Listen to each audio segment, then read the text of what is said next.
Tardes, bienvenidos a esta última semana de directos de Isla 23, donde estamos entrevistando a los ponentes y los nominados de esta tercera edición que se titula Explota tu mente. La verdad que lo estamos logrando. Todas estas entrevistas que hemos hecho han sido espectaculares, nos han presentado sus proyectos, hemos aprendido muchísimo y hoy vamos a recibir a nuestra invitada que ya la tenemos por aquí. Vamos a hablar con...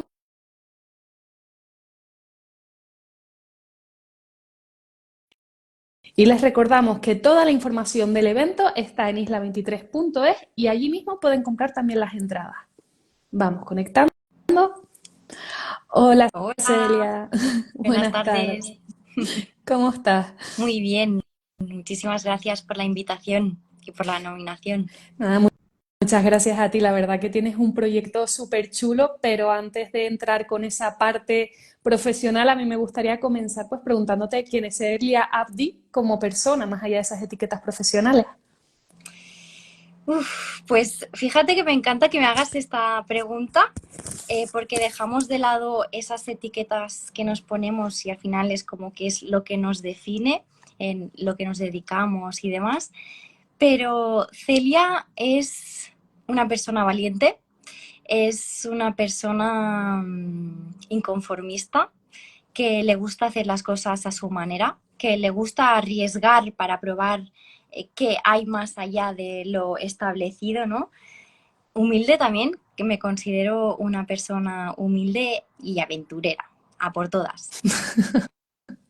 ¿En qué punto decides dedicarte al arte? Pues en el momento en que siento que tengo la vida montada, o sea, digamos que la vida me había empujado siempre, ¿no? A algo, o la sociedad, o de la familia, a estudiar, a tener un trabajo fijo. Y en el momento en que consigo todo eso, pero sin embargo no me siento realizada, o sea, no me siento bien conmigo misma teniendo todo aquello a lo que me había dedicado toda mi vida, ¿no?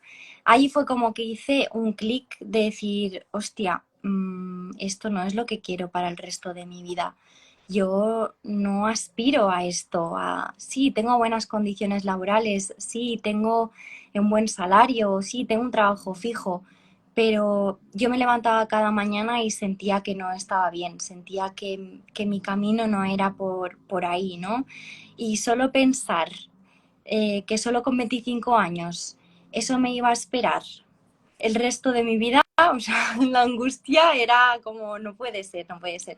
Sin embargo, el arte me daba esa libertad, esa conexión conmigo misma, esa expresión, esa sensibilidad. Y ahí es cuando realmente siento que empiezo a conocerme a mí, a profundizar mucho más en mí y a ser más yo. Y entonces en ese momento es como, vale, o sea, hay que ir por aquí, esto es lo que te hace feliz, esto es lo que te gusta y lo que llama también a las otras personas, ¿no? Y empezaba como a generar esa conexión con las personas desde algo que había creado desde mi esencia, desde mis manos. Entonces, bueno, pues esa fue como la apertura y la oportunidad de decir, este es mi camino, cueste lo que cueste. A lo largo de esta Isla 23 que hemos estado entrevistando a ponentes y nominados, vemos muchos mentores. Sin embargo, este de arte no es muy común, ¿no? Verlo. ¿Cómo conjuga el arte y el mentorizaje? Ujú. Pues fíjate que al final crea, o sea, se crea desde eso, ¿no? Desde mi esencia, desde ser fiel a mí misma. Entonces, pues con toda esa introspección, con todo ese autoconocimiento que me he ido haciendo a lo largo de los años, ¿no? Y escuchando mucho también a la gente, sentía que tenía una conexión innata con el arte y, o sea, el camino empezó a ir por ahí, ¿no?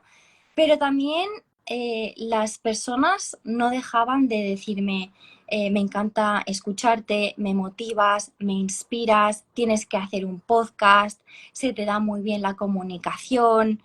Y a mí eso me empezó a hacer un gran run run. En plan, wow, es que aquí tengo una habilidad, ¿no? O tengo un talento que lo estoy desperdiciando.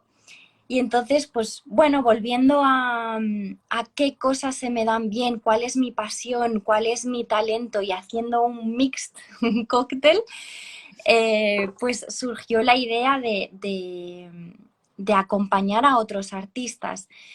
Y el por qué mentorizar y por qué utilizar esas habilidades de comunicación y de conexión en cuanto a mentoría, pues porque yo al vivir esa experiencia como artista y sentirme frustrada en muchas ocasiones, el sentir que no hay acompañamiento, sentir desesperación de decir, ¿y ahora qué? O sea, todo el mundo habla de negocios, todo el mundo habla de no sé qué, pero yo quiero vivir del arte, pero no hay información de esto, ¿no? Entonces, pues desde mi propia experiencia, desde mi propio conocimiento, pues eso, volví a hacer ese cóctel de integrar todo lo que sé eh, para ofrecerlo a otras personas. Y me parece la verdad que ha sido una decisión súper acertada y soy súper feliz con esta decisión y de poder acompañar a otros artistas porque realmente, bueno, es espectacular, o sea, no puedo decir otra cosa, la verdad. Antes has mencionado el vivir del arte, ¿no? ¿Qué opinas de esa frase que siempre solemos escuchar de el arte no te da para vivir? ¿Sigue estando actualizada o ya más o menos? La verdad es que me da mucha pena escuchar esta frase. Puede ser muy real, eh, porque está muy integrada en la sociedad y cuando hablas con los artistas tienen esa creencia. Entonces, que el propio artista tenga esa creencia es un gran hándicap porque no hace o no deja que el arte realmente avance, ¿no? Que lo pueda crear, que lo pueda creer la sociedad es una cosa, pero que lo crea el artista y que lo tenga tan integrado ya es como la catástrofe, porque al final lo que crees, creas. Entonces, si tú crees que no se puede vivir del arte, pues muy difícilmente se va a vivir del arte, ¿no? Y yo creo que esta creencia está tan arraigada por la historia que ha vivido el artista en sí.